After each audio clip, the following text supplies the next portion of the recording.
Maybe she's right. Maybe there is something the matter with me. Everything I bought was at least half off, or found on Craigslist, or MySpace shopping. Look at this stuff. Isn't it neat?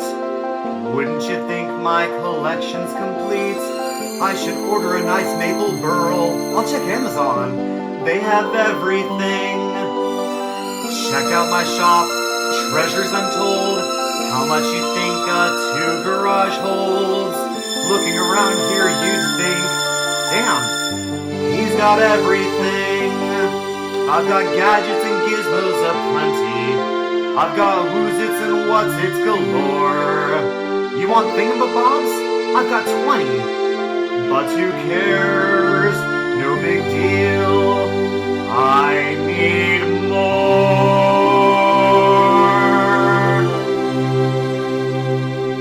I wanna be where my people are. I wanna see what they now have in clearance. Walking around those aisles, well, their lives seem complete. Harbor Freight tools, they don't get you far. Quality's required for quality woodwork. Rockler and Woodcraft, thank God they're right up the street. I could just walk, or we could run, or even drive to avoid the hot sun. But shipping is free when online shopping in the digital world.